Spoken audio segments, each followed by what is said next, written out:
What should I do if a happy life collapses because of a single suspicion? Grady Stone, an engineer and a faithful husband, is faced with the secrets that his wife hides.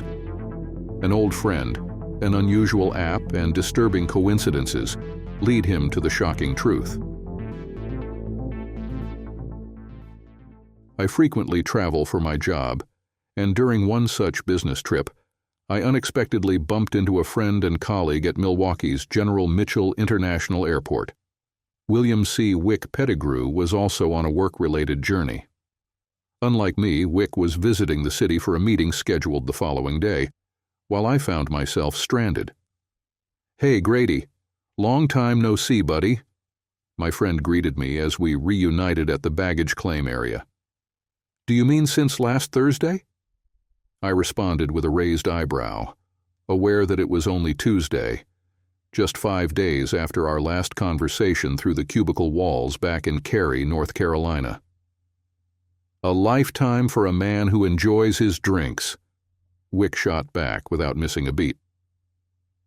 Wick is not only one of my closest friends and former college classmates, but also a fellow Kappa Alpha brother from NC State. He and I work in the same division at Odyssey Corporation, an engineering process consulting firm based in Cary. We share a cubicle with 4 other engineers at the headquarters and occasionally cross paths when traveling for work.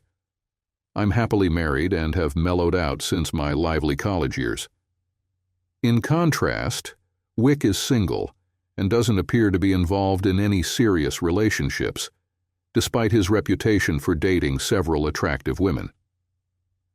"Speaking of which," Wick continued, "there's a great bar at the hotel I'm staying at tonight. I plan to check in, then maybe head over to that bar and see if I can meet someone interesting before the night ends." I laughed and shook my head in amusement. "Where are you staying?" I inquired.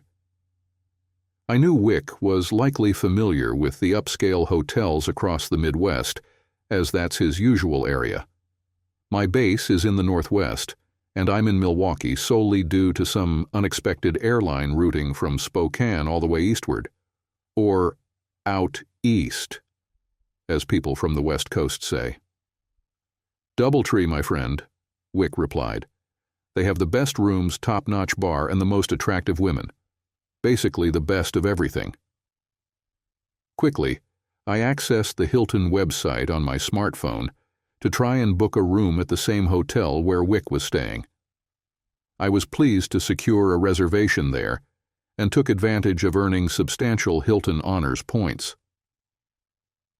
Together, Wick and I hailed a cab and smoothly navigated through the city to our destination. We had booked rooms at the Doubletree Hotel downtown, which is just a few blocks from Lake Michigan and closer to the airport than the Brookfield location. An hour later, we found ourselves drinking together again at the downstairs bar. From the very beginning of our conversation, Wick seemed eager to liven up the evening. "You know," Wick began with his characteristic confident smile, "I could introduce you to someone who'd be a great match for a fun conversation tonight."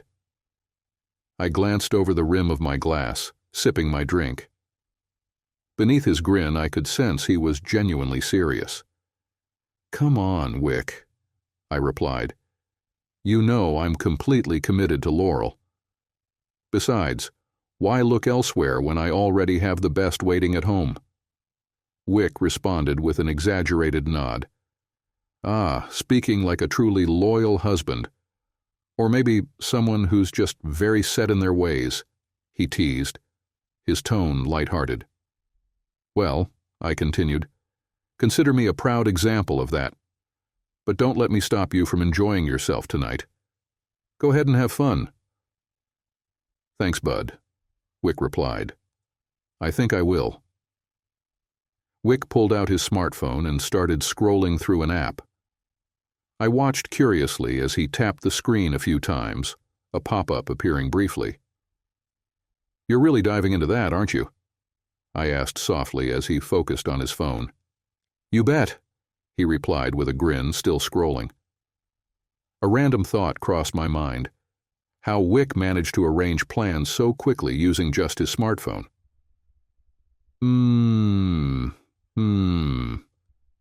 This one looks interesting. Local, single. We have some things in common, I heard Wick mutter to himself. He then nodded, closed the app, and put his phone away before taking a hefty swig from his glass. That's it? I asked, surprised by the tone in my voice. No chatting with someone here in person? No seeing where the evening goes naturally? Wick chuckled, signaling a stop gesture with his hand. Dude, you need to embrace the 21st century. Nowadays, there's an app for everything, even meeting new people. After a brief pause, he added, and honestly, it's the same for everyone. Apps make it easy for anyone to connect. He furrowed his eyebrows mockingly, though his lips still hinted at a smile. Are you telling me Laurel hasn't shown you how tech-savvy the world has become? You can arrange almost anything through your phone these days. I shrugged and smiled back. I didn't get the chance to mention that Laurel was always keeping me updated on the latest apps and gadgets. After all, that was her professional expertise. Wick's phone rang and he turned away to answer it. After a brief conversation, he returned with a satisfied look. Careful on the icy roads, all right? See you soon, Wick said into the phone, then hung up, finished his drink, and signaled for another round for both of us. Well, I think I'm all set, Wick remarked. Tell me, Grady, are you sure you don't want me to help you out? What are friends for, after all? I laughed. Wick's camaraderie reminded me of the bond I shared with my brother, Mike. His offer was well-meaning, but I didn't need convincing. I already had everything I wanted. My name is Grady Stone, and my brother Mike Stone is 2 years my senior. Growing up together in Fayetteville, North Carolina, we generally got along well. However, during the 2 years we both attended 71st High School, Mike didn't appreciate having his uncool little brother around, feeling it restricted his personal style. Mike was involved in football during high school, while I participated in cross-country, which meant we didn't socialize with the same groups. This separation actually helped us maintain a better relationship, as I wasn't constantly trying to imitate Mike as his mini-me. Our father, who served in the Fires Brigade of the 82nd Airborne Division, later understood to be the division artillery by Cold War-era soldiers, tragically died in a non-combat-related vehicle accident in Iraq.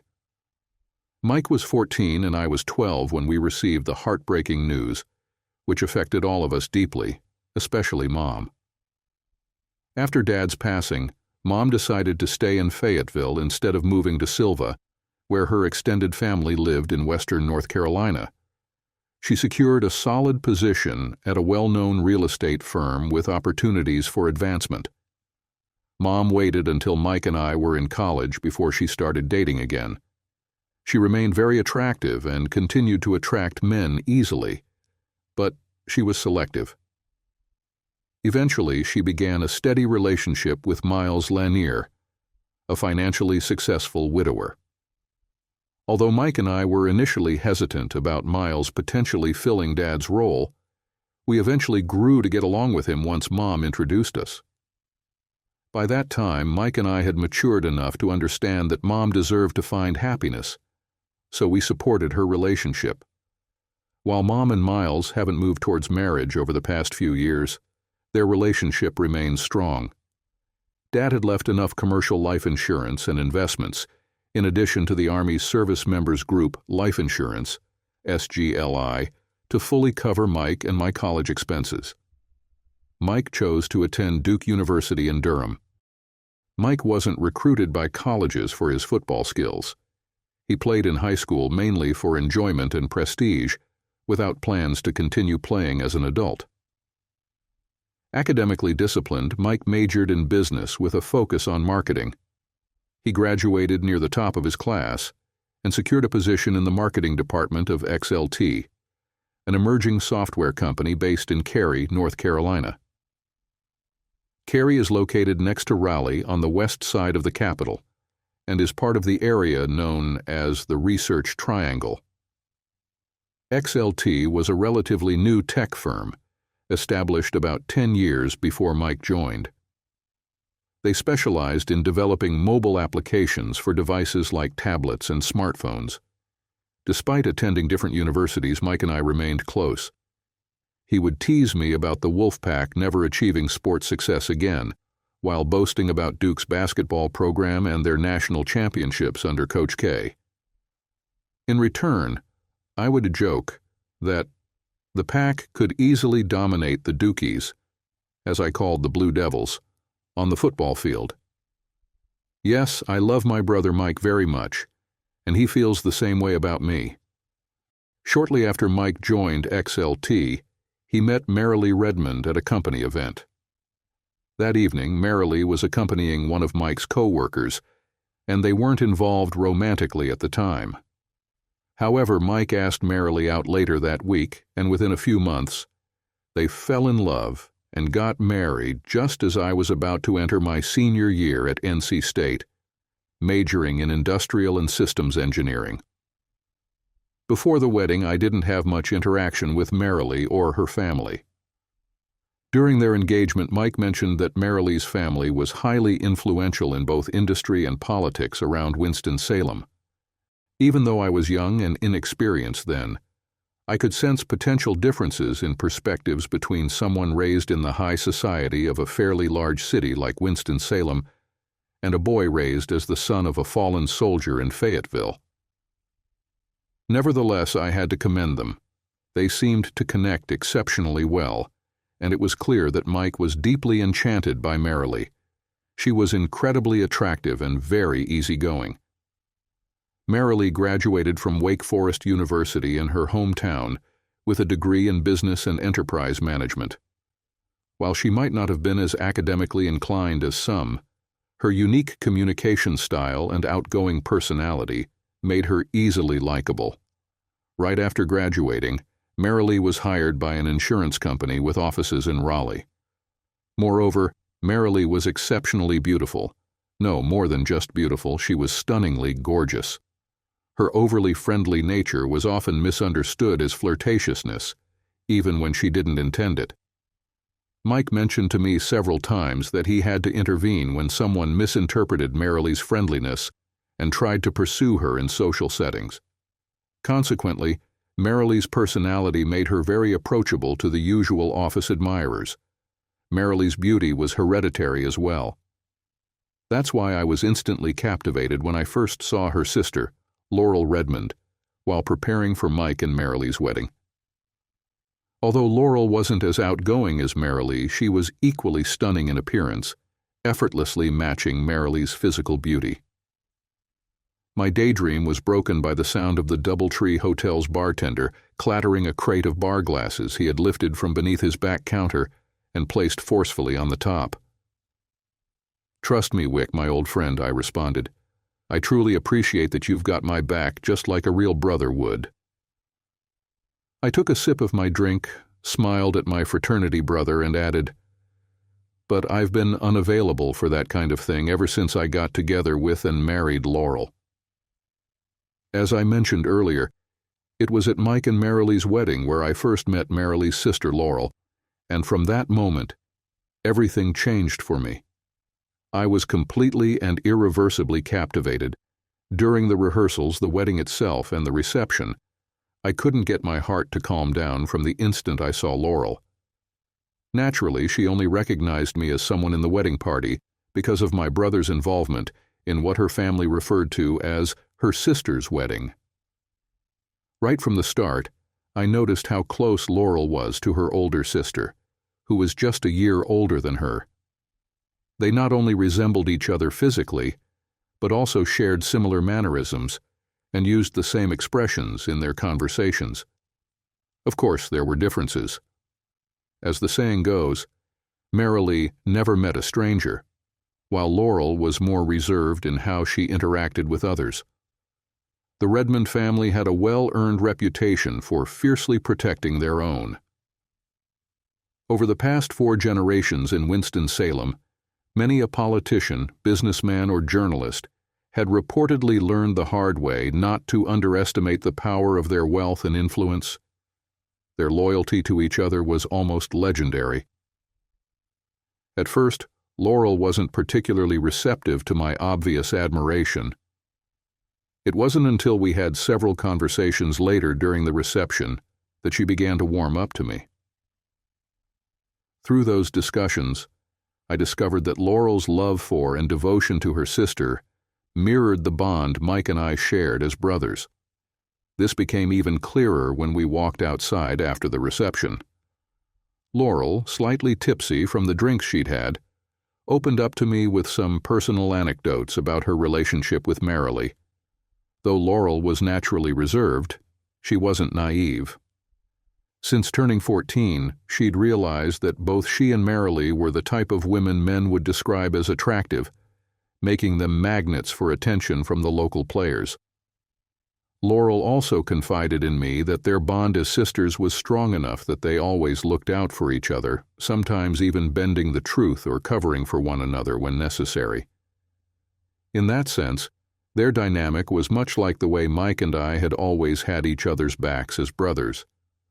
For instance, Laurel casually mentioned at one point that she had intervened to pull Marilee out of her bachelorette party when things nearly escalated to a potential encounter with one of the male strippers hired by Marilee's sorority sisters. Thankfully, Laurel had recognized the situation in time, and Marilee eventually went along with her sister's efforts to get her out of there, preserving her future happiness with Mike before it could be jeopardized. As it turned out, Laurel was also attending NC State, and both of us were rising seniors. Naturally, this added another layer of in-state school rivalry to the mix within our blended families, now including jokes about Marilee's Wake Forest Demon Deacons alongside Mike's Duke Blue Devils and the NC State Wolfpack, which Laurel and I both represented. Fortunately, school sports rivalries in North Carolina have always been relatively friendly, not as intense or hostile as those in the Southeast Conference further south can sometimes be. Looking out from the window of the Doubletree Bar, I noticed the snowflakes that had been falling earlier had ceased. If the snow had threatened to pile up on Milwaukee's streets, I knew the city's plows would handle it swiftly. Milwaukee was always ready for winter's challenges. As Wick and I waited for our fresh drinks, he glanced up with a grin, responding to my earlier remark. "Well, Bud, you might be off the market, but I'm not ready to settle down just yet. And since my current situation grants me plenty of freedom, I fully intend to enjoy it. Let's just say I've secured some company for the night." I chuckled. "Yeah, I couldn't help but notice you pulled that off in minutes, just a few taps on your phone and a quick 2-minute call. That's quite a skill," I said, admittedly curious about how he managed to arrange a date so effortlessly. He smirked and subtly gestured for me to look over my shoulder. As I turned, I saw 2 women strolling through the lobby toward the door leading to the Doubletree's heated indoor pool. Both were attractive, wearing short robes over their swimsuits, their confident strides catching the eye. "See?" Wick said, nodding toward them. "Sure, the phone made it easy this time. But even without it, I doubt it would have taken me long to talk one of those ladies out of her swimsuit." I couldn't help but notice the women were indeed striking, likely in their late 20s or early 30s, probably professionals on the same demanding business treadmill Wick and I navigated daily. I also couldn't help but smile, my thoughts drifting to Laurel, my wife. The idea of her swimming in a similar pool, wearing a sleek, elegant swimsuit, warmed my heart more than anything else in that moment. I was doubly excited when I discovered that Laurel was also attending NC State, majoring in computer science. Meanwhile, I was pursuing a degree in industrial and systems engineering at the same university. We were both surprised that we hadn't crossed paths on campus before, but we realized it was likely because we ran in different social circles. And with such a large student population, it wasn't entirely unexpected. When it came to extracurriculars, I stuck to my routine of running almost daily, attending classes, and spending time at the Kappa Alpha fraternity house. Laurel, on the other hand, was more involved with the geek crowd, spending most of her time in the computer science labs. Laurel was highly focused on excelling academically, viewing good grades as the key to securing a great job after graduation. I quickly learned that she had set ambitious personal and professional goals, choosing to build her future through hard work, rather than relying on her striking looks or family wealth. This was particularly admirable given that her trust fund meant she technically never had to work a day in her life if she didn't want to. In high school, Laurel had been a competitive swimmer for 2 years, but now she swam recreationally to stay in shape and as a way to mentally decompress from her demanding studies. I, on the other hand, was more easygoing and fun-loving, while Laurel had been career-driven from the very start. When we began dating, I occasionally worried that her single-minded focus might create challenges in our relationship. But any doubts I had were dispelled by her warm, loving nature during the time we spent alone together after getting to know each other deeply.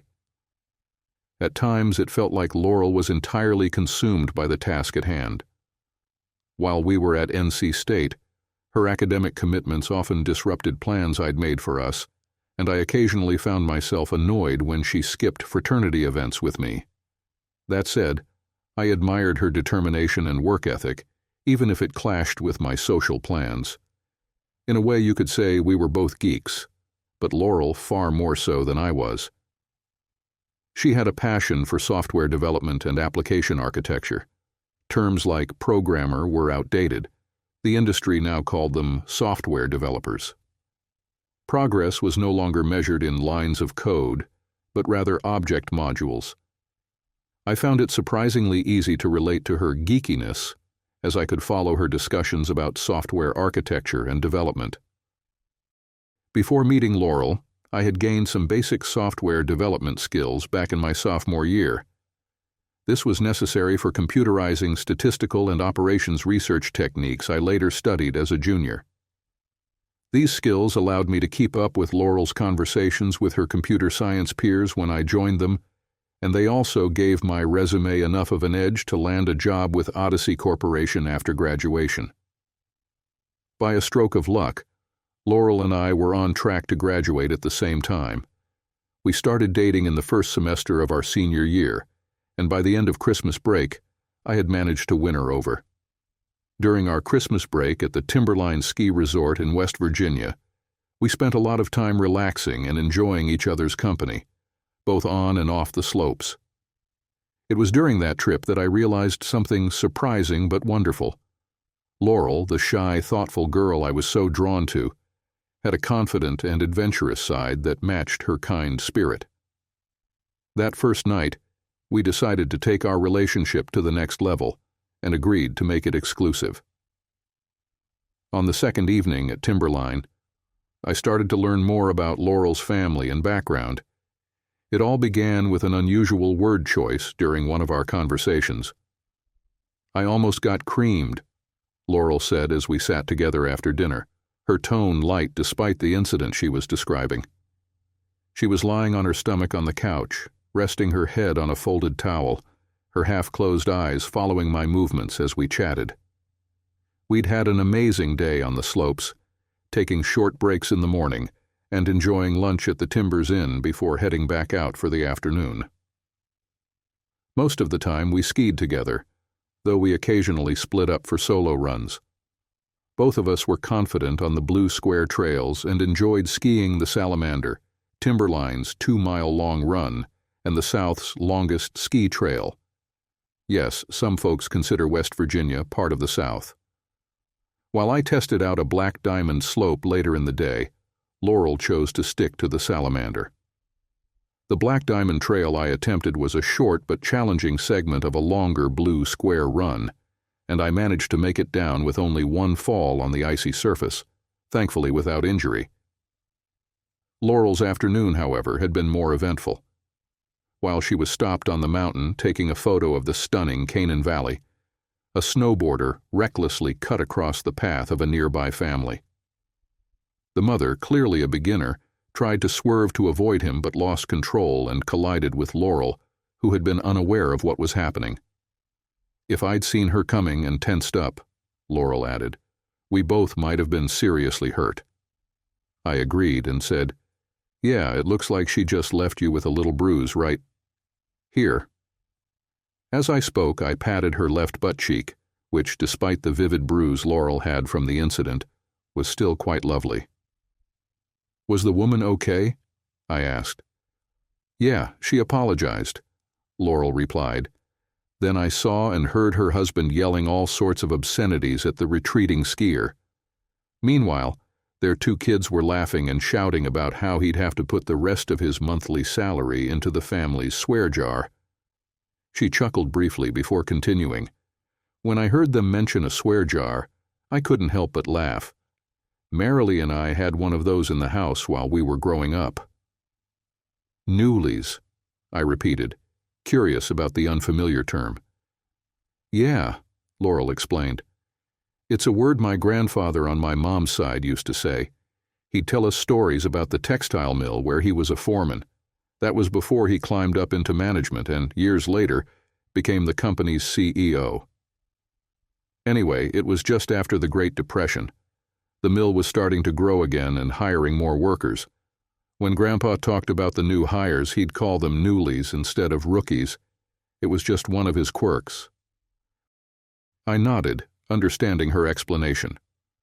"That's why," Laurel went on, "when I saw the family on the Salamander Trail today, none of whom seemed particularly steady or experienced on skis, I referred to them as newlies. It's just a term I grew up hearing and using." This was the first of several conversations we had that week about our respective families. While the intimacy that accompanied those conversations was deeply satisfying, it was during those moments of simply talking with Laurel that, by the 3rd day of our time together, I realized I truly loved her. Still, I decided to hold back from expressing those feelings right away. 2 days later, as I slowly woke up, Laurel was already awake, watching me with her signature radiant smile. She grinned and said, "Good morning, Grady, my love." That declaration instantly jolted me out of my grogginess. "My love?" I asked, raising my eyebrows with a tentative smile. "Yes, Grady," Laurel said with a contented sigh, resting her head on my chest. "My love." From that moment, we both knew we were not only exclusive, but that this was likely going to be a lifelong bond. Several months later, during spring break following our ski trip, we formally committed to getting married and spending our lives together. That summer, after graduation, we delighted both our families, especially Laurel's sister, who was married to my brother, by tying the knot in the same church where Marilee and Mike had exchanged vows just a year earlier. My mom joked that the children from both marriages would be double first cousins. At our wedding, my brother Mike stood by my side as my best man, along with Wick Pettigrew. Marilee, Laurel's sister, and now my sister-in-law, was the matron of honor, while one of Laurel's childhood friends, Lydia, was her only bridesmaid. One surprising twist was Laurel's insistence that neither of us have a bachelor or bachelorette party before the wedding. When I asked why, she explained that she had heard too many stories about such events spiraling into situations that bordered on, or even crossed into, infidelity. She reminded me privately of what had nearly happened at Marilee's bachelorette party and how it had almost caused a disaster. Some of my fraternity brothers were disappointed, as they had been planning to send me off into married life with a wild celebration. I later learned that Marilee had been a bit let down too. She had been hoping for a fun party for Laurel, and maybe even herself, despite being happily married and loyal to my brother. I followed Laurel's wishes and opted for a cozy, intimate dinner with her, Mike, Marilee, Wick, Lydia, and myself at the same restaurant that had been a favorite of the Redmond family since Laurel's parents' wedding. We enjoyed a wonderful meal, shared stories, some true, most exaggerated, and danced afterward. It turned out to be a fantastic evening, leaving us with no hangovers and vivid, guilt-free memories of the night, both the next day and long after. Although Laurel and I shared similar goals and aspirations as we settled into married life, we approached daily life quite differently. I picked up new concepts fairly easily, particularly in engineering, and didn't feel the need to study constantly. Laurel, on the other hand, was always immersed in her studies. If she wasn't in the computer lab, she was poring over books or diving into the library's online research network. She needed to thoroughly research, consult, analyze, and deconstruct a concept before feeling confident in her mastery of it. This meticulous approach carried over into her professional work as well. Thankfully, when it came to deciding where to live after graduation, things aligned perfectly. Laurel was hired by XLT Software in Cary, the same company where my brother Mike worked, while my new job at Odyssey was also in Cary. The stars seemed to align, allowing us to live and work in the same town, close to where we had studied and near our extended families. We found a lovely starter home just a couple of miles from Mike and Marilee's place. With a wedding gift from Laurel's parents to help with the down payment, we were all set to start this new chapter of our lives. My love for running, instilled during my high school cross-country days, stayed with me. I particularly enjoyed running on the natural trails around Cary, especially those in the woods. Laurel, however, preferred indoor activities, focusing on her work at her development console rather than venturing outdoors. Swimming remained her passion, though, and she used it as a way to take breaks from work. Whenever she hit a mental roadblock while working on a tricky module, she'd swim laps to clear her mind. The soothing sensation of the water often led to a breakthrough. Her stroke would become more vigorous as the solution clicked, and she'd swim at least 10 more laps before emerging from the pool, rinsing off, and diving back into her work. After spending the initial year working on site in the office, Laurel transitioned to working remotely from home via telecommuting. It wasn't uncommon for me to come home and find her deeply focused on her work at the computer, often still dressed casually after a quick break by the pool. Laurel would be immersed in her tasks, connected to her office network through a secure virtual private network. Her concentration was impressive. Once an idea struck her, she wouldn't let anything interrupt her flow of thoughts. Her dedication to solving complex software problems was truly inspiring. I sometimes wondered how she managed to stay so focused, even with the occasional distraction from working at home. When I found her in these moments of intense focus, I'd quietly join her in her home office, sitting nearby and appreciating her hard work. She had a way of celebrating breakthroughs in her work, often throwing her hands in the air and spinning her office chair in triumph. Her enthusiasm for her craft was contagious, and it was a joy to see her so energized and passionate about her work. Once she realized I was there, Laurel would light up, shifting her focus from her work to greet me warmly. Whether we chose to enjoy dinner together or spend time unwinding first, our evenings were always filled with a sense of connection and shared enjoyment. Life felt effortless and fulfilling in those moments, until it didn't. My curiosity began to get the better of me as Wick and I sipped our drinks at the DoubleTree bar, waiting for his date to arrive. "Hey, Wick," I ventured cautiously. "Can you show me the app you're using to set up your dates? Honestly, it's hard to believe how easy it seems for you to arrange all of this." "Sure, buddy," Wick replied, pulling out his smartphone. It was one of the new Samsung models, I noticed. He held it up and explained. Before I could even download the app, I had to be referred to the private and exclusive service behind it. I raised an eyebrow as Wick nodded, continuing. "Yeah, it's a referral system to get started. Kind of like Pledge Week back in Kappa Alpha, remember? Once you're in, you fill out your profile. They do background checks to verify your identity and ensure everything checks out." "How do they even do all of that?" I asked. "Don't ask me, I've got no idea," Wick admitted. But once everything's verified, the app is wirelessly downloaded to your device through your cellular service, whether it's your phone, tablet, or even both. Usually it happens within a week of completing your profile. "And what's this mysterious service called?" I asked. "They call it Unter," Wick replied, smirking. "It's kind of like the Uber rideshare app." A shiver crept up my spine as the name struck a familiar chord. "Unter?" I repeated. "Yeah. The company behind it wanted to lean into the free market concept, like Uber connecting drivers and riders, so they used the German word for it, just like Uber did." Wick's expression turned sly as he added, "Grady, if you wanted to, see how this service works, purely for curiosity's sake, of course, you could check it out without any obligation or expectation." I hesitated briefly before grinning and signaling him to continue. "Just be discreet about this, all right?" Wick cautioned. "Discreet?" "Wick, come on. Have I ever spilled the identity of the guy who rolled the trees in front of Sigma Chi during our pledge semester?" I asked, grinning. He blushed slightly but smiled, reassured by my discretion. He went on to describe the service in more detail, and as he spoke I couldn't shake the nagging feeling of déjà vu.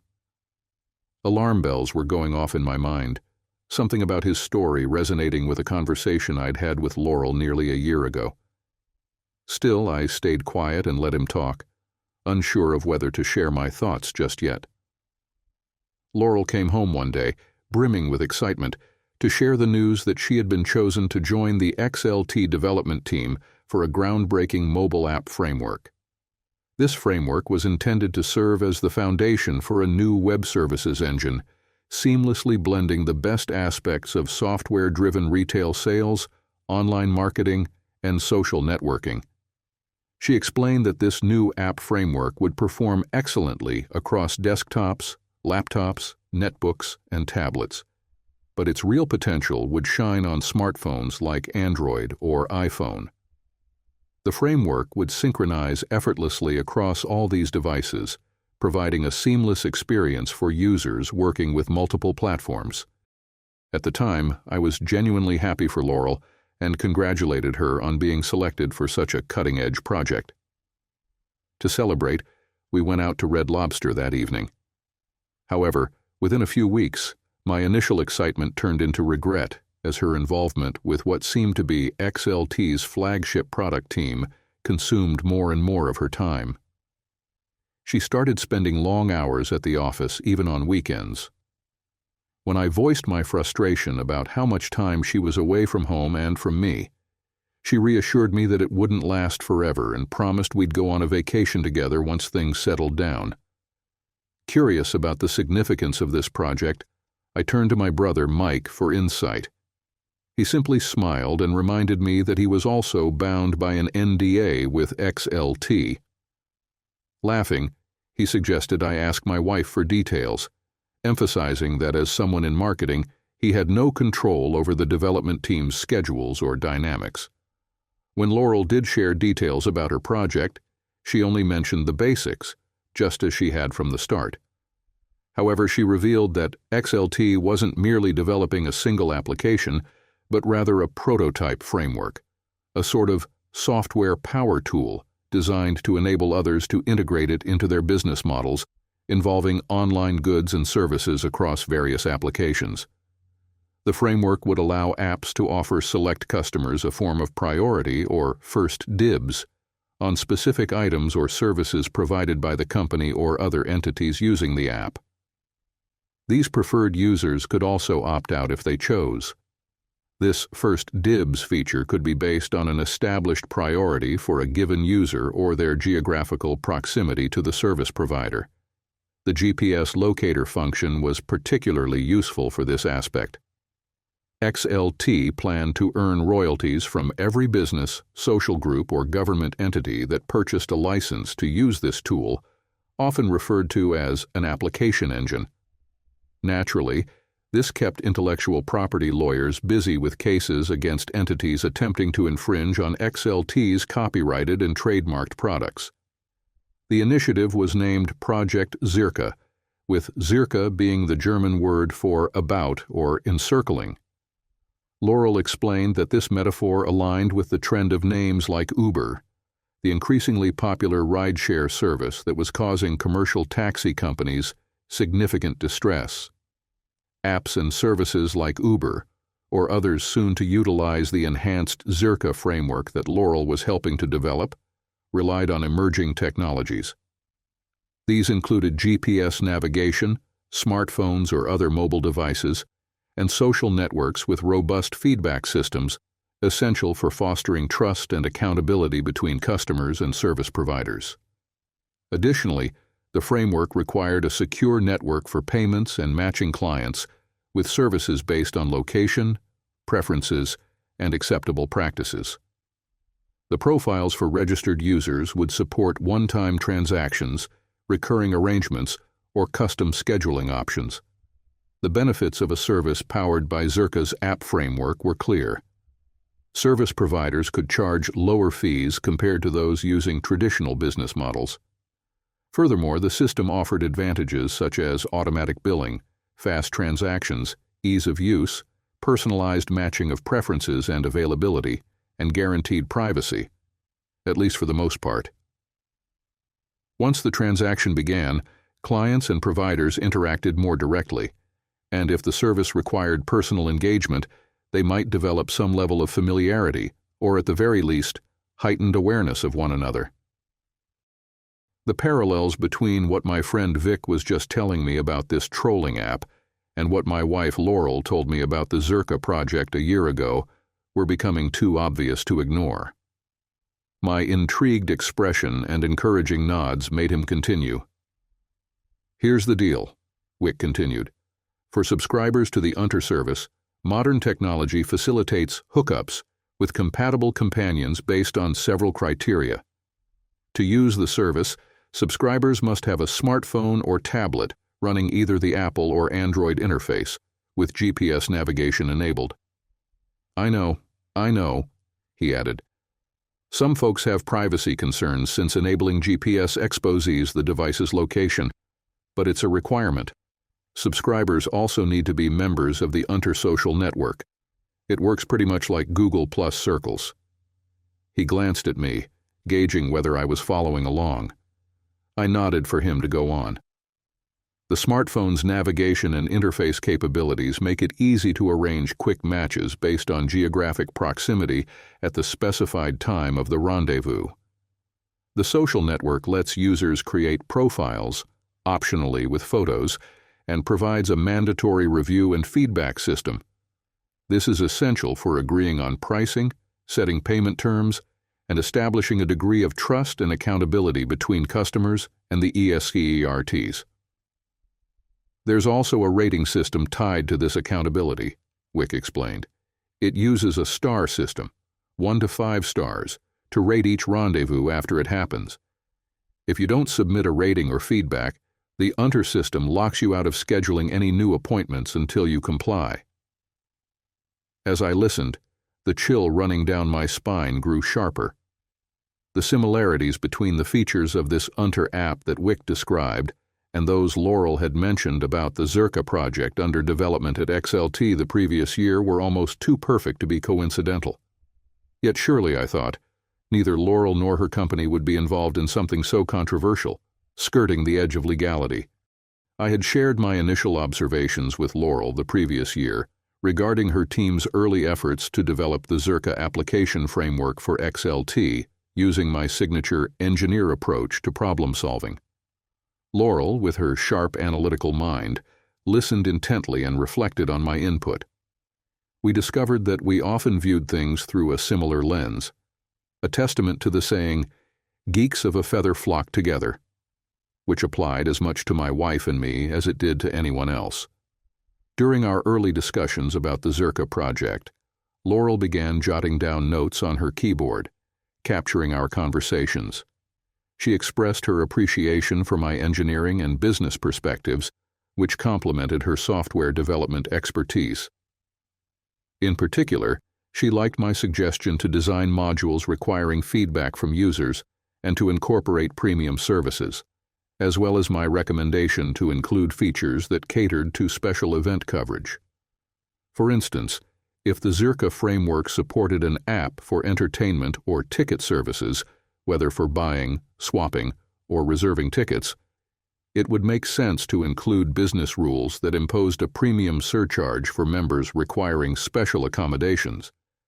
These could involve products, group services, or events tied to specific calendar dates, such as Christmas, Hanukkah, New Year's Eve, Kwanzaa, St. Patrick's Day, West Point Founders Day, or Mardi Gras. Additionally, premium membership could offer benefits like protection from surge pricing. For example, if NC State's basketball team ever had a miraculous repeat of their 1983 NCAA championship run, premium members attending the March Madness finals might avoid the typical price spikes. Haha. However, I also identified potential problems with apps built on the Zirka framework.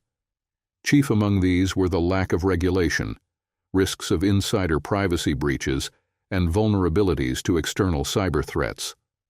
Cybersecurity was a significant concern, given the amount of personally identifiable information, PII, available to determined cybercriminals. Old habits, too, tend to die hard and often resist change with vigor. I reminded Laurel of the legal and regulatory hurdles that traditional taxi companies and independent operators across the U.S. had thrown at Uber to protect their livelihoods under the old transportation model. Some operators even resorted to vandalizing vehicles they suspected of being used for Uber services. Moreover, I pointed out how quickly such online services were being co-opted by criminal enterprises. If a service or product operated in questionable realms, there would be constant threats from law enforcement and rival competitors. This was especially true for businesses using new technology but adhering to old-school criminal tactics, including violent intimidation or outright elimination of competitors. I joked with Laurel that anyone encroaching on Carmine's turf, even unintentionally, could expect a visit from Salvatore and Guido. Today, however, those visits might come from Ramon and Enrique, or Janos and Dimitri, reflecting the growing influence of Latin American and Eastern European criminal organizations in the U.S. In fact, ethnic gang activity had become so pervasive that I quipped to Laurel that I wouldn't be surprised if someone in a dimly lit parking lot soon found themselves face to face with Sven, Lars, and Ragnar. Additionally, there were concerns about ensuring the safety of the network's members against violence, theft, or blackmail, as well as handling subpoenas arising from potential legal disputes related to any unfavorable or harmful outcomes associated with the use of the service. I turned to Wick and asked, "So, tell me more about the service providers on the back end of this operation, the commodities in Unter's business model, if you will. Who are these potential partners, and how does the service manage to keep so many of them available?" Wick's response left me stunned. He explained, "The service providers are actually local women and young adults from across the country who sign up for Unter as both providers and users. These are often attractive young professionals or hourly workers looking to supplement their income, or students trying to cover school expenses." Then he dropped a bombshell. Some of the providers even fall into the category of bored, attractive, or perhaps desperate housewives looking to add a little excitement to their lives, along with the extra income that comes from participating in this, let's call it, social activity. Wick went on, "I did some discreet digging on Unter's web forum and discovered that men also join the platform as e-escortees for businesswomen who subscribe to the service. I even tested it myself using the app's search feature, which lets you filter results with various parameters during its discovery process." Finally, Wick looked at me and asked, "So do you want me to refer you? You could check it out or even get involved yourself." I hesitated, thanking him but declining. I couldn't imagine doing anything like that, not when I was happily married to Laurel and wanted nothing to risk our current or future happiness. Still, my curiosity got the better of me, and I asked, "I get what you're saying about how it's supposed to work, But how does it actually play out? For instance, how did you arrange to meet someone here in Milwaukee while living in North Carolina? Wick grinned and replied, "The GPS on my phone tells the Unter app where I am and shows me profiles of people nearby who are actively online and available. I can also use the app to search for providers in a different area where I plan to be, even if they're not currently online." He held up his phone and said, "Here's the app's icon." The icon was a rounded square with a bold white capital I at the center, set against a blue background, a shade that, ironically, was Carolina blue, the signature color of UNC, rivals to NC State, where Wick lived. Wick added, "Normally, the background around the icon is black. It changes to blue, like now, whenever an intimacy contract is in place between a male seeking female companionship." I blinked in confusion and asked, "What does Yoda from Star Wars have to do with this app's icon?" Wick laughed. "Dude, it's not Yoda, that's the Greek letter iota, pronounced Yoda." He continued, "The women I've encountered through Unter use a slightly different app. Their icon is black with a Greek letter lambda in the center. That's the one shaped like an upside-down V. When they're actively working, the app background shifts to a shade the women call hot magenta. But for us guys, pink is just pink. You know what I mean?" Wick paused for effect before adding, "There's even an option for people interested in both men and women. If that kind of meeting gets set up, their app icon changes to a rainbow design." A vivid mental image of what Wick described briefly crossed my mind. However, I was rapidly reaching the point of information overload. Wick continued explaining, "I even read on a forum that the app allows users to organize group meetups for various activities, and it even displays the number of participants registered for an event." At this point, I had heard enough to start connecting the dots. What Wick was showing me aligned disturbingly well with what I already knew from my wife, Laurel, and her company's work helping partner businesses design customized apps tailored to their niche markets. "Let me show you another example," Wick continued. "Say I wanted to plan a rendezvous in the Raleigh area this weekend." He tapped his phone screen a couple of times, narrating as he went. "All I have to do is enter a zip code for Raleigh." Wick typed 27607 and tapped the search button. In less than 15 seconds, his screen updated, showing a list of over 10 potential matches, all within a 5-mile radius of the New Bern Avenue post office, an area close to where Laurel and I lived in Cary. One more connection clicked in my mind as I glanced at the screen, the trademark disclaimer at the bottom of the app's search page. It was straightforward and unmistakable. Unter, Trademark Star Power Developers, Houston, Texas, Zirca Application Framework, Trademark XLT Software, Cary, North Carolina. Wick took a sip of his drink, missing the expression on my face as I processed what I was seeing. My attention had locked on to one of the search results displayed on his phone. It was highlighted, listing the alias of one of the women available for a private rendezvous in the Raleigh-Cary area, someone who was actively seeking a discreet meeting tonight, while I sat hundreds of miles away in Milwaukee sharing drinks with my old friend. The alias on Wick's screen, PackLover721, immediately stood out. It was a perfect match to the email address packlover721@ourhomedomain.com, an address I knew all too well. Laurel's development team at XLT had initiated the Zirca project by collaborating with their software architects for a time. Once the overall architecture was finalized and approved by XLT's management, they began developing the necessary generic modules. Only after this groundwork was laid did the real development efforts commence. The team then integrated the app framework's interfaces with the database server, which served as the data backend, managed by the company's database administrators, DBAs. Once the functionality and data connections were established, The graphic artists took over to create a user interface that was both professional and visually appealing. At this point, you'd think the hard work was over, right? Not a chance. Phase 2 of the intense work cycle was just beginning.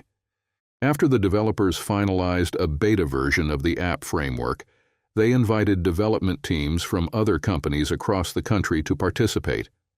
This marked the start of a highly competitive development phase, with everyone striving to create the most user-friendly mobile apps to deliver their desired goods and services. XLT, meanwhile, earned a share of the profits for providing the underlying framework powering these apps. As Laurel became deeply involved in the project, I expressed my concerns about her extended hours, working late with the XLT team, or spending even longer periods at her home workstation. I had voiced my frustration about how her demanding schedule was impacting our relationship. For a brief period, Laurel seemed to take my concerns seriously. This was during a short lull between the release of the Zirka framework and the point when other companies began developing their own service apps using it. That lull, however, lasted only 2 months. Soon, partner companies eager to use the Zirka framework started reaching out to XLT, often requesting assistance from the original development team. This led to even more demands on Laurel's time, further shrinking the already limited time we had together each week. One evening, Laurel tried to reassure me. "Oh, Grady," she said with a soft smile, "I know it's overwhelming right now, but things will calm down soon. I promise." "Come on, Laurel," I replied, trying to keep my tone even. "I wasn't born yesterday. We both know this software framework is a potential goldmine for XLT. They're going to push it as hard as they can to maximize their return. And if that means long hours for the team, that's what will happen. I bet they're gearing up to go public within the next year or so." I hadn't heard anything concrete about an IPO, but as an industrial engineer who regularly consulted with new companies, I was well acquainted with their typical strategies and aspirations. Lately, XLT seemed to fit the mold perfectly. Laurel sighed. "I don't know about IPOs or any of that," she said. "But Jerry, my supervisor, promised that this hectic schedule will ease up soon, right after we handle these newcomers using Zirka to kickstart their app development." "Newlies?" I asked, pausing briefly before the word clicked into place in my memory, a conversation we'd had before we got married. "Like rookies?" Laurel chuckled. "Yeah, exactly. Jerry has me lined up to assist a mobile app development team from a company in Texas that's seeking our help. They might be new to this, but they seem to have their act together. I don't know yet what exactly they're working on, but they've gone to great lengths to bring in some serious talent." We didn't discuss work any further that evening. In fact, the only sounds that filled the night were soft laughter, gentle murmurs, and affectionate whispers shared between us. The next day, however, marked the beginning of another dry spell for us. Those precious, unhurried evenings followed by spontaneous intimacy became rare. It wasn't always Laurel's fault. I was traveling more for work, too. But when I was home, she often came in late, more drained than either of us preferred. Still, we trusted that this phase wouldn't last forever, and normalcy would eventually return. Soon, the anticipated development team arrived from Houston. They leased office space from Regas on Center Green Way in Cary. The team, known as Star Power Developers, was working on a top-secret smartphone and tablet app and had hired XLT for development support, paying up front for their services. Every XLT employee involved in integrating their app framework and tailoring it to the Houston team's needs was required to sign a strict non-disclosure agreement. Laurel was clearly thrilled about this new project, and her excitement grew even more once the team from Texas arrived and got to work. She was especially eager to collaborate with Cameron Whittington, a rising star in the software development world and a standout member of the Houston team. Cameron, a Cal Poly graduate, was known for his exceptional skill and innovative approach in the field. The only downside I saw was that Cameron wasn't just talented.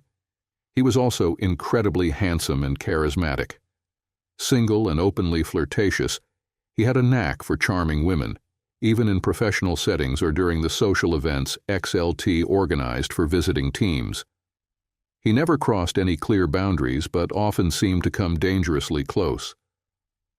To my dismay, after signing the team's stringent NDA, Laurel could no longer share details about her work. Previously, she had spoken enthusiastically about Cameron and her responsibilities, but those conversations abruptly stopped.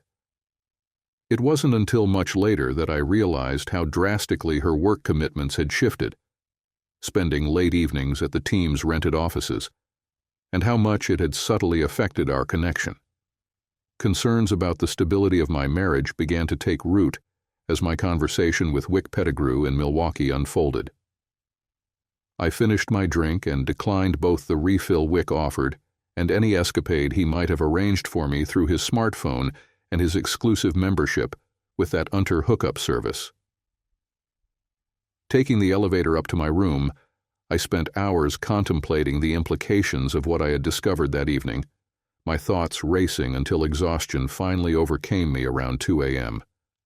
But just before succumbing to sleep, I couldn't shake the memory of what I'd seen on Wick's smartphone screen. I knew without a doubt that my wife Laurel's personal email address, the one she used for non-work communications, was packlover721 at our home email domain. Surely it couldn't mean what it seemed to suggest, or could it? Was it possible that Laurel was involved in this tech-driven infidelity scene? Could she actually be living a double life as some kind of cyber call girl? My final thought before drifting off was clear. I needed answers, and I would need Wick's help to get them. The following morning I arrived at the Doubletree's restaurant before Wick. I was nearly done with my plate of eggs, sausages, and hash browns. Up north, hash browns take the place of grits as the go-to breakfast starch. Not long after, Wick walked in. I noticed the faint bleariness in his eyes, a telltale sign of insufficient sleep, though likely for a different reason than my own. His lips curved slightly upward, hinting at what would surely become a self-satisfied grin by the end of breakfast. My suspicion was confirmed the moment he spotted me.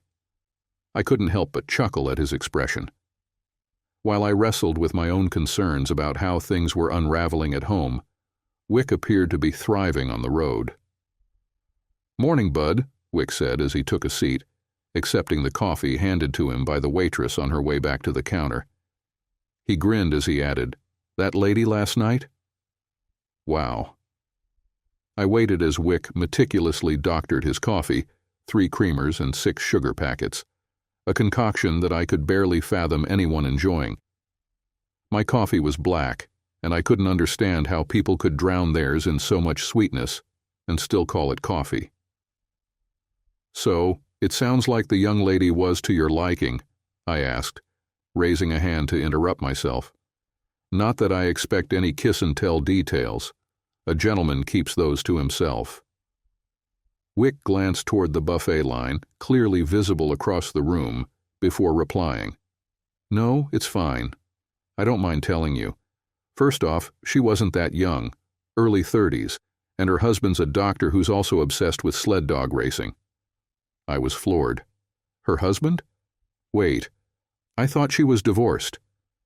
The words faltered as I grabbed my coffee for a gulp, only to regret it immediately.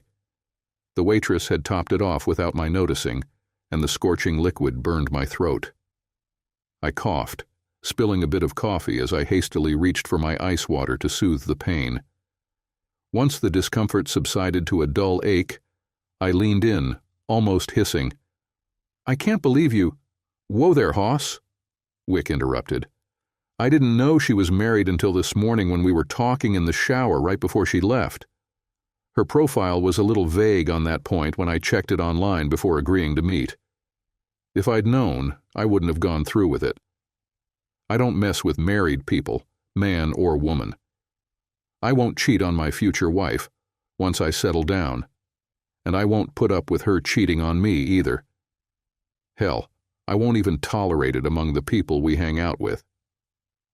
Wick paused, his tone softening as he added, "I grew up bouncing between my mom and dad in a joint custody nightmare. It was hell, and I won't contribute to that for anyone else." "Then why the hell are you smiling like that?" I asked. "Hey," Wick replied with disarming pragmatism. "I didn't know she was married until right before she left this morning.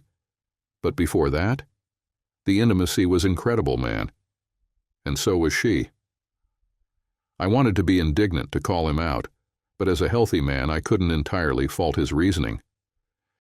We had just finished breakfast, and Wick had about an hour to spare before he needed to head downtown for his meeting.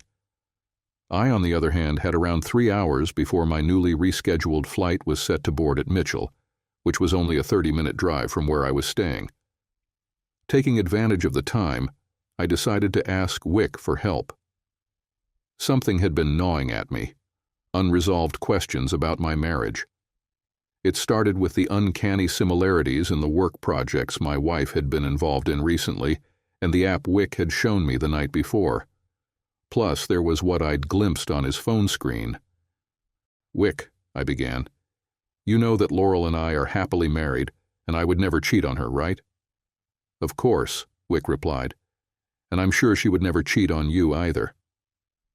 He must have caught a flicker of doubt in my expression because his tone shifted and he quickly added, "Right?" I took a deep breath. "I hope not," I admitted. "I mean, I don't have any proof that she is. And she hasn't given me any reason to think she's unhappy in our marriage." For once, Wick stayed silent as I hesitated.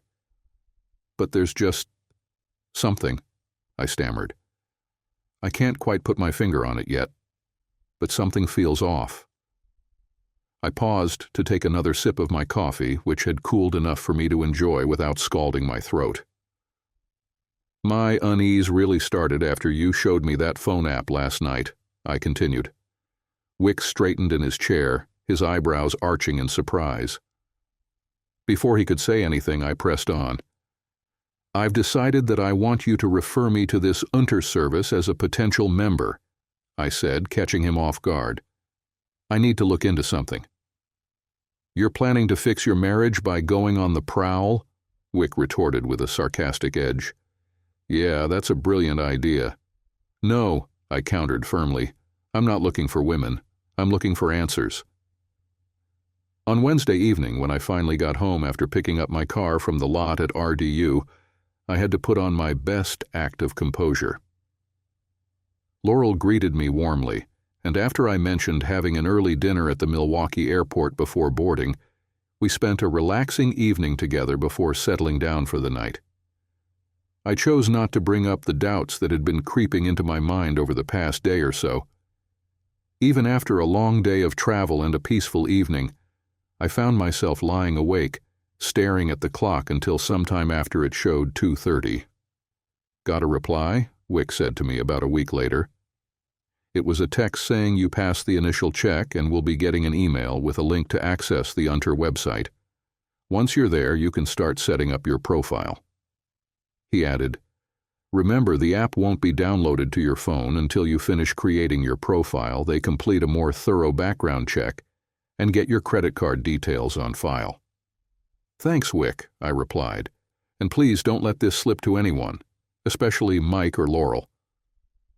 A few days earlier, I'd told Wick in Milwaukee about some odd coincidences that had been nagging at me. I wasn't ready to jump to conclusions or make a big deal out of it unless there was something solid. But I had to follow up, if only to put my mind at ease. "I get it," Wick assured me. "I hope this turns out to be nothing, just a wild goose chase. I'd hate to think Laurel, well, you know." "Yeah, I know, me too," I said. "Talk later." I ended the call and turned back to my desktop. To my surprise, when I checked my email, there it was, the auto-generated message from Unter. I clicked the link without hesitation, even though I knew better than to click on email links because of phishing risks. This was one of those rare times I chose to ignore basic cyber safety practices.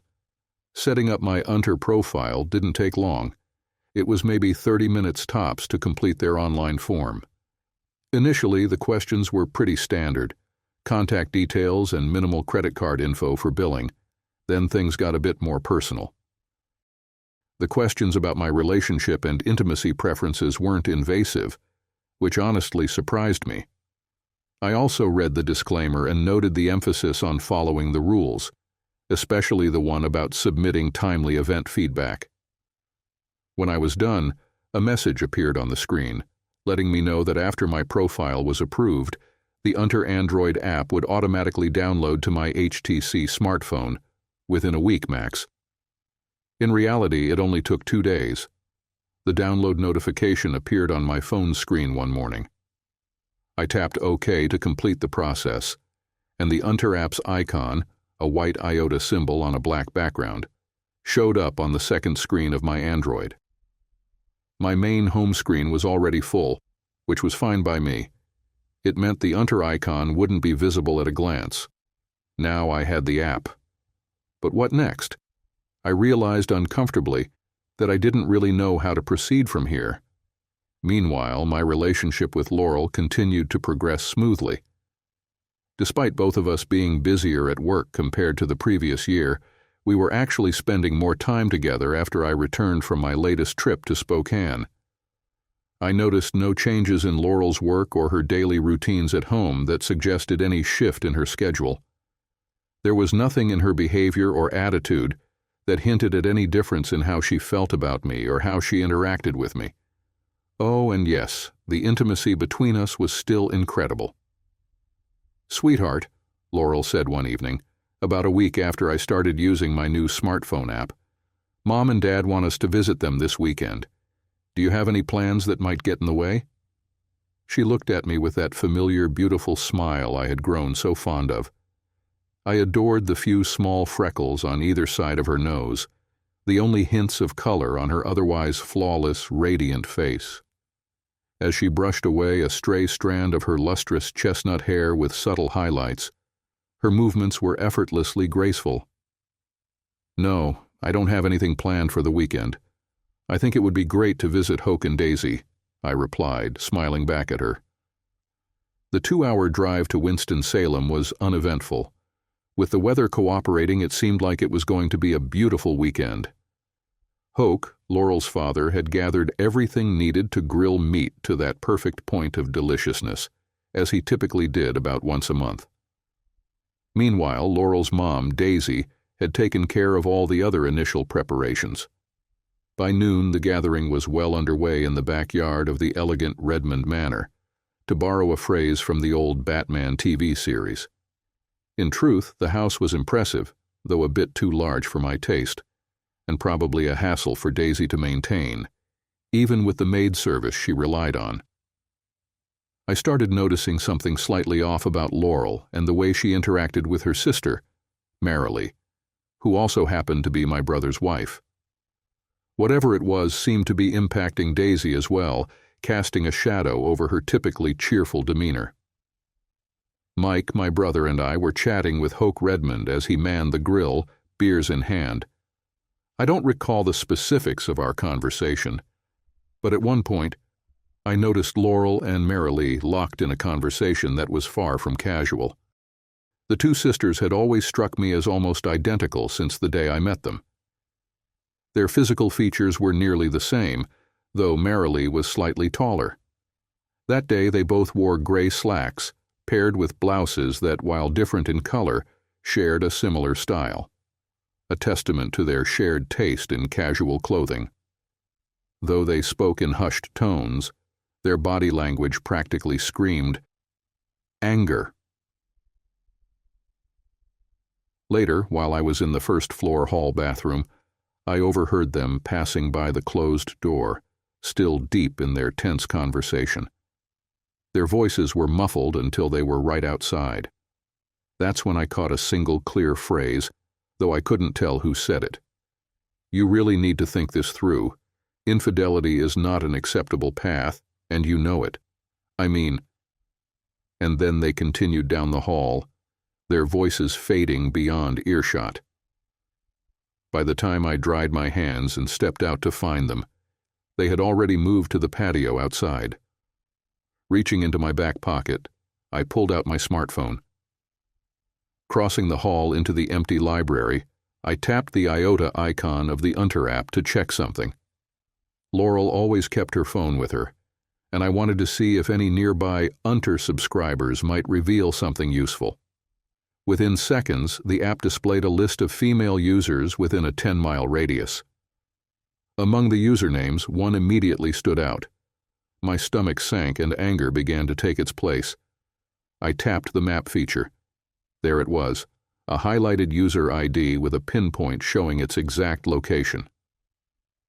Packlover 721 was here, at the exact spot where I stood. As I drove back to Cary on Sunday afternoon, Laurel remarked, "You're awfully quiet, honey. Is everything okay?" "Mm-hmm," I responded nonchalantly.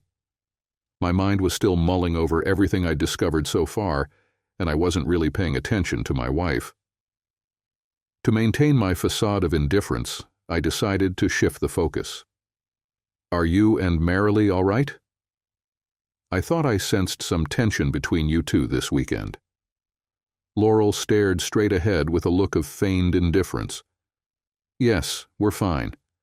Sometimes her sense of humor gets under my skin a bit." "Oh," I said. "Well, given how close you two have always been, I'm sure this little disagreement won't last long." She didn't reply, just shrugged and sighed.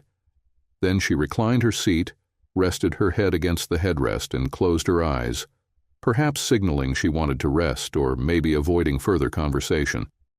While enjoying some wine after dinner on Monday evening, Laurel mentioned that she would be assisting another visiting software development team for the rest of the week, and likely into the following week as well.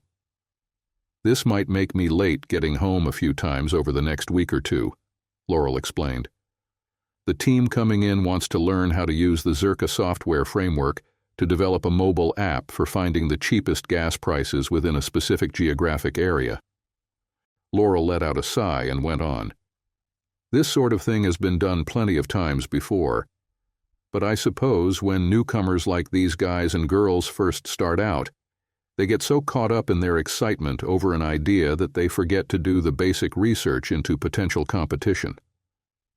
She turned to me and asked, "What?"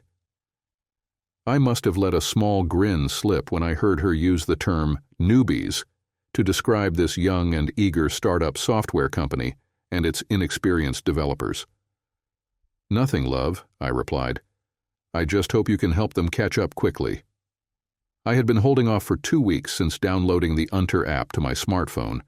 Aside from running a single search in Winston-Salem the previous weekend, I hadn't explored any of the app's other features.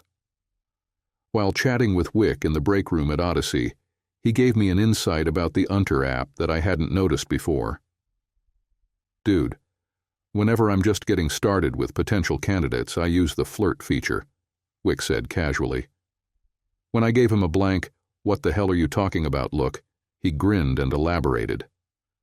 "Man, this app is basically like Ashley Madison on the go," he explained, referencing the infamous platform known for facilitating extramarital affairs.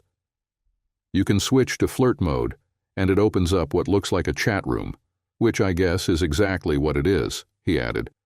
"You're not committing to a date yet, so technically you're not crossing any physical cheating line. You're just testing the waters online, getting to know someone beyond their Unter profile, especially since, as you said, neither of you has a current photo up." I mulled over his words for the rest of the day. That evening, I remembered Laurel mentioning she'd be working late with a temporary team in town. I had picked up Popeye's chicken on the way home, avoiding the need to cook. Later, after cleaning up, I sat in the den, phone resting on the arm of my chair. Wick's comments about the flirt feature lingered in my mind. Did I really want to try it? What would I discover? And if I did find something troubling about my relationship with Laurel, what would it mean? I thought back to her job, which often involved testing apps as part of her role in helping software companies optimize the Zirka framework. By immersing herself in the user experience, she could provide feedback to developers on functionality and design before or shortly after launch.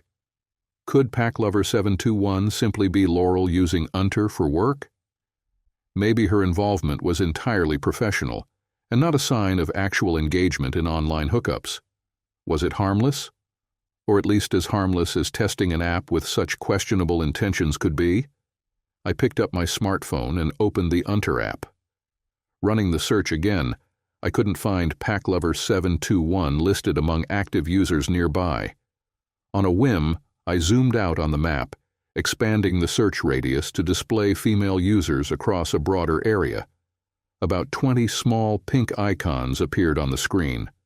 Curious, I specifically searched for PackLover721. The app zoomed in on a location on the south side of Durham, roughly 15 miles from our house in Cary. Intrigued, I dug deeper for more details about the icon's location. The app displayed an address. A quick Google Maps search revealed the site, the Doubletree Suites Hotel. I activated the flirt feature and sent an invite to chat with PackLover721. With Wix's help, I had set up a profile designed to make me appear as someone from far outside our area. I had listed my location as Tulsa, Oklahoma, and chosen the username Sooner8888. Wick had mentioned that people seemed to find usernames with numbers appealing. "Why's that?" I'd asked him. "Something about symmetry or luck, I guess," he replied casually. That conversation replayed in my mind until a notification interrupted my thoughts. PackLover721 had responded to my request, and my heart started pounding as I opened the message. PackLover721. "You pinged? Not much time. On a date.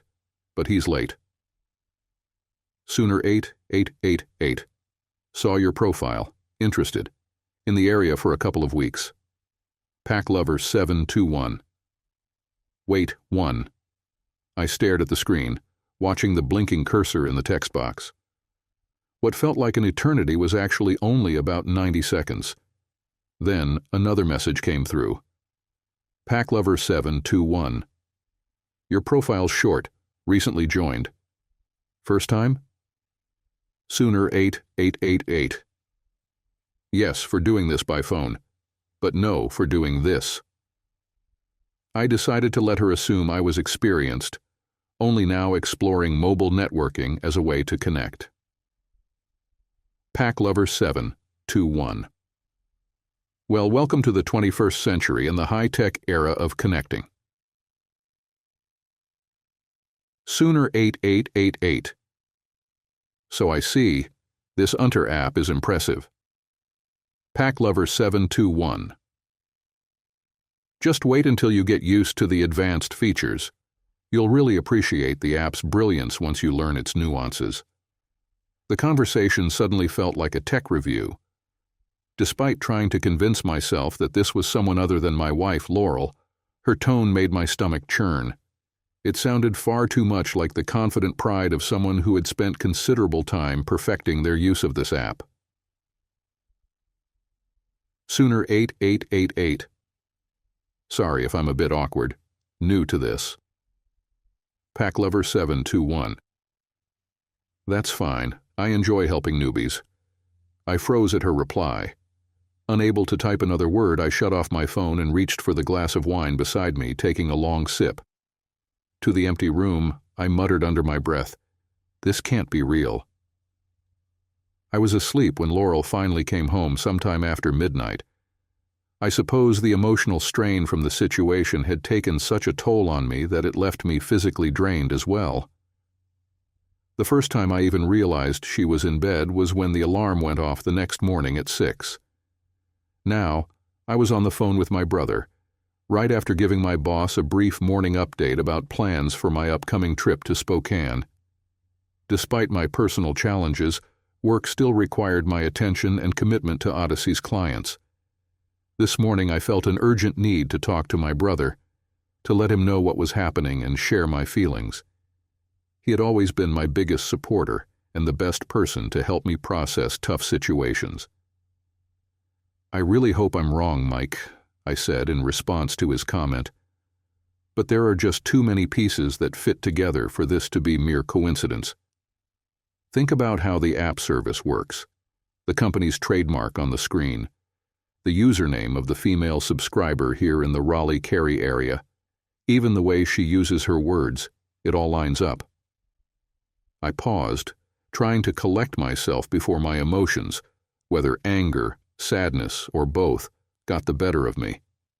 I need to find out the truth, I said firmly, and I want you to help me. You know I'll help you however I can, brother, Mike replied after a brief pause. But you realize this could affect my marriage too, right?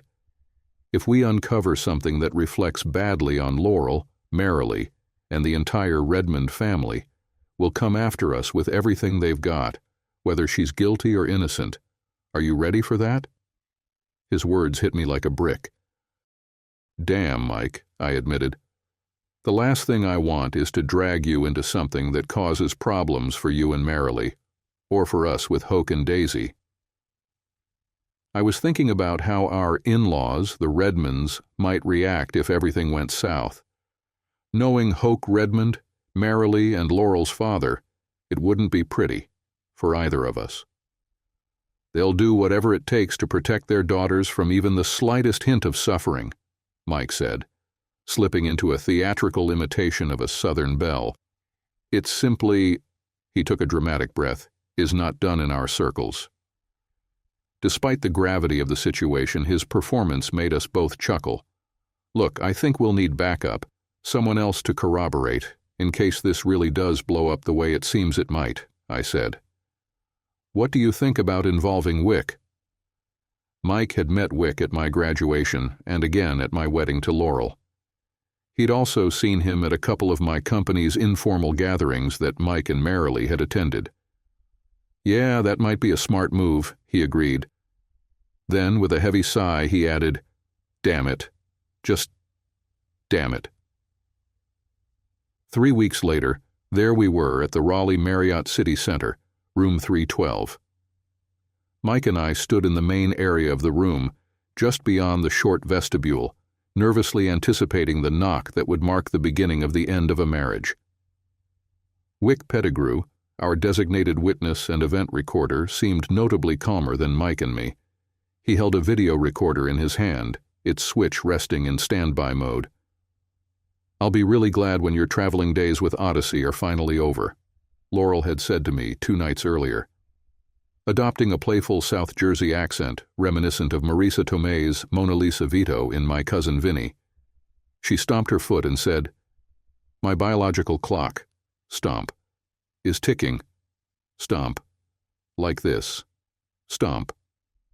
Her dramatic delivery caught me off guard, and I looked at her with wide eyes. Are you saying you're ready for us to start a family? I asked, surprised. What about all the exciting things you're doing with your software development work? I thought your job was giving you all the thrill you needed right now. Apparently, I'd said the wrong thing.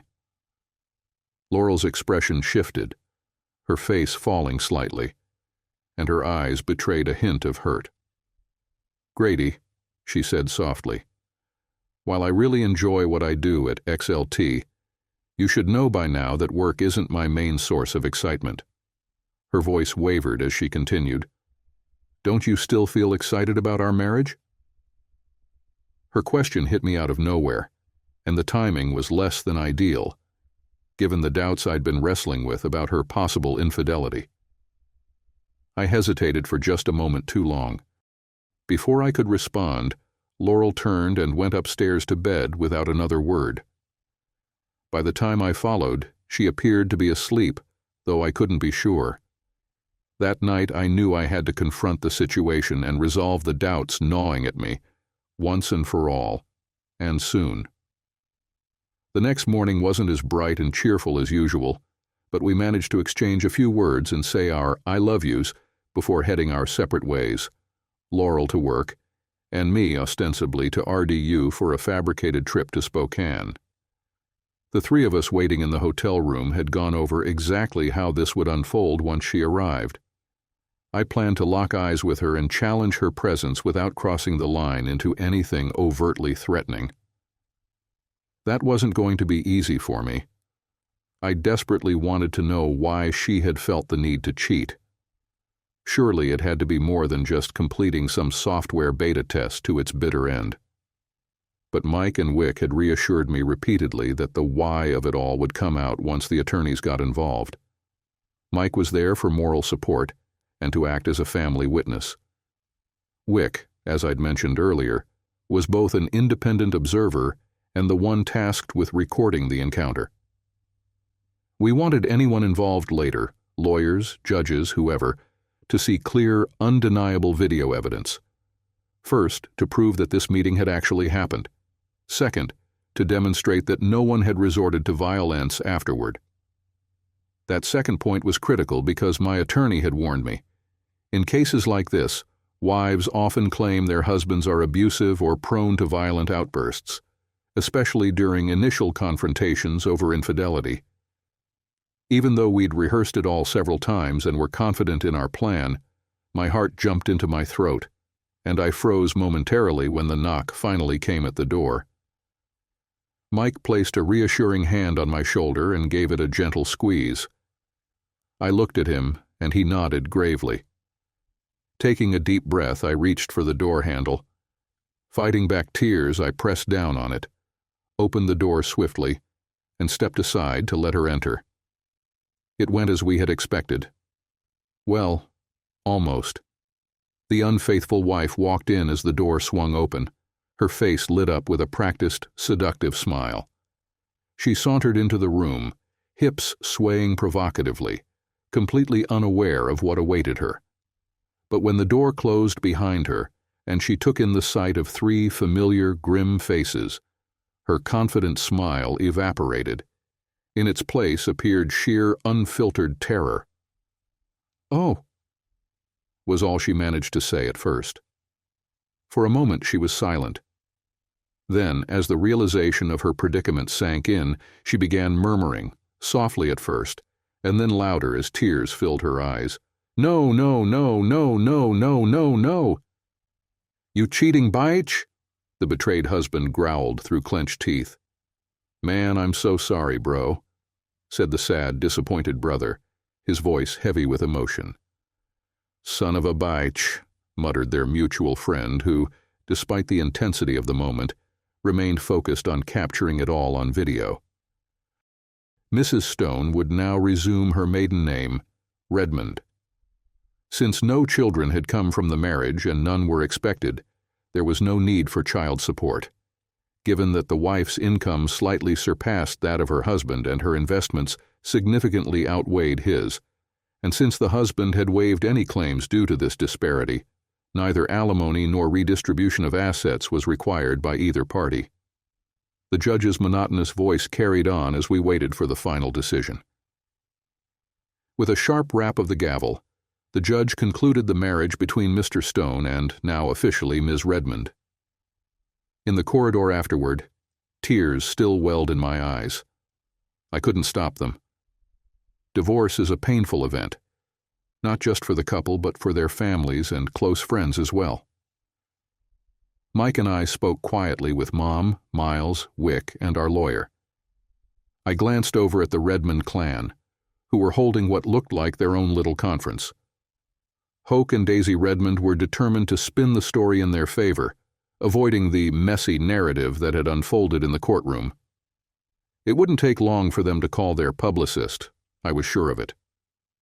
Meanwhile, Laurel's sisters clung to each other in tears as their parents conferred with the lawyer Hoke had hired for his daughter. I stiffened as Laurel separated herself from her family and cautiously approached our group. The soft conversation around me stopped as she drew near. "Grady," she said hesitantly, looking directly at me, "I'm so sorry about everything." Turning to the others, she added, "And Margaret," addressing my mom, "I know this has been so hard for you and Miles, not to mention Grady and Mike." She sniffled, dabbing her nose with a tissue before continuing. "Grady, can you ever forgive me? And you too, Mike?" Mike shot her a glare but said nothing, turning slightly away. He had been silent toward both Laurel and her mother ever since the court proceedings had revealed that they had known about Marilee's infidelity and had confronted her, yet said nothing to Mike. I looked at Laurel and sighed. "Yeah, Laurel, I told you already. I forgive you." Her face lit up slightly, a glimmer of hope in her expression. But I wasn't finished. "But," I added, "you knew what Marilee was doing and didn't say anything. Not to me, not to Mike. What kind of loyalty is that?" Laurel bristled momentarily but composed herself before responding. "It's the kind of loyalty to my sister that you've always shown to your brother," she said softly. "Look, Grady, I know I should have spoken up, but I was caught off guard by everything. It all happened so fast, and I didn't have time to process it. Marilee and I have always looked out for each other." She paused before continuing. "When I introduced her to the Unter app a couple of months ago, she seemed so interested that I thought she was just proud of me. Proud of what her little sister had achieved. When she asked for a referral to learn more about the service, I thought she was just bragging about my work. I didn't think she'd use it for that." Laurel's voice trembled as she pressed on.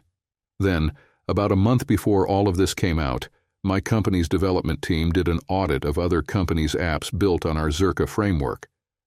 My boss asked me to review the findings, and I was proud to see how popular the framework had become. I felt like I was part of something groundbreaking.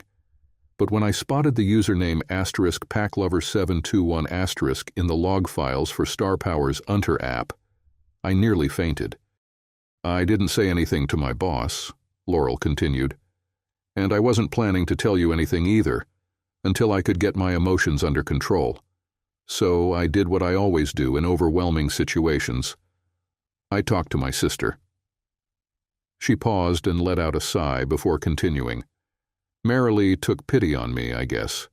She seemed really embarrassed, but eventually she admitted that she was the one behind the username PackLover721. She'd tried to use my email name as some kind of disguise. Not much of a disguise if you ask me," I cut in. "She had to know I'd recognize that username. It's way too close to your email address. What was she even thinking?" Laurel took a deep breath. "She thought you'd never come across something like that because you're not the kind of man who'd use that type of service. She assumed it was safe, that you'd never see it." "Well, she was wrong, wasn't she?" I said, bitterness creeping into my voice. "She was wrong on so many levels." The room fell into silence for about 30 seconds before Laurel spoke again. "And I was wrong, too. Looking back, I know I shouldn't have covered for her like I did. I mean..." She looked deeply pained as she continued. "You're my family now, Grady. I married you, I vowed my loyalty to you, and I let that slip away in this situation. God, I loved her. But that didn't erase the fact that I was hurt and angry. My brother was devastated by Marilee's betrayal, and I was still reeling from the fact that Laurel had kept the truth from me. That choice, in turn, had left Mike in the dark as well. Finally, I turned to my brother. "Mike, I love you, man. Let me know if there's anything else I can do to help." He didn't turn around but gave me a slight nod, his way of acknowledging that he'd heard me. I then turned to the right. "Mom, Miles, drive safe heading back to Fayetteville. There's always construction on the way these days." "We will, sugar," Mom said, pulling me into a hug. She then moved to hug Mike, who let out a muffled sob before pulling away, ashamed to show his emotions. As Miles shook my hand, Mom wrapped Laurel in a tight embrace. Both of them burst into loud sobs that lasted a couple of minutes. Finally, Mom held Laurel at arm's length, looking her in the eye. "Now, you and Grady, make sure you take those counseling sessions seriously," she said firmly. "Get past what your sister caused, and don't forget, I'm counting on you two to give me some grandkids sooner rather than later." Yes, we had started couples counseling because Laurel had withheld crucial information about her sister's extramarital affairs for weeks, before everything came to light at the Marriott. Although we had only attended 2 sessions together, I was already learning to forgive Laurel by recognizing that her deep bond with her sister was similar to the connection I had always shared with my brother Mike. I had also questioned her about the extensive time she spent with the visiting development teams, particularly the group from Texas, led by their charismatic leader, Cam Whittington. Laurel assured me that her time with them was strictly for work purposes and not for any inappropriate social interactions. Regarding the possibility of any romantic entanglements between her and Cam, she confidently told me that Cam would be far more likely to flirt with me than with her. Apparently, Cam had mastered the art of deflecting suspicions about his true intimacy preferences by charming the women he worked with. Our 3rd counseling session was scheduled to take place in 4 days. Take something away from this experience. Remember, Mom continued, infidelity doesn't just hurt the couple directly involved. It impacts other family members who love and care about them as well. I will, Margaret, Laurel replied, sniffling. Then my wife turned to me and reached for my hand. Can we go home now, honey? She asked softly. All this divorce court drama has left me so stressed out. I just need to swim a few laps to release the tension. Normally, my wife, with her reserved and slightly nerdy demeanor, wouldn't intentionally try to appear provocative or flirtatious in a moment like this. But with everything that had happened over the past few weeks, I couldn't ignore the fact that we hadn't been intimate since the big blowout at the Marriott. As I looked at her, I noticed a glimmer in her eyes behind the regret on her face. That little spark reminded me of the last time I came home to find her working NACD at her desk after a swim. I simply said, "Let's go home."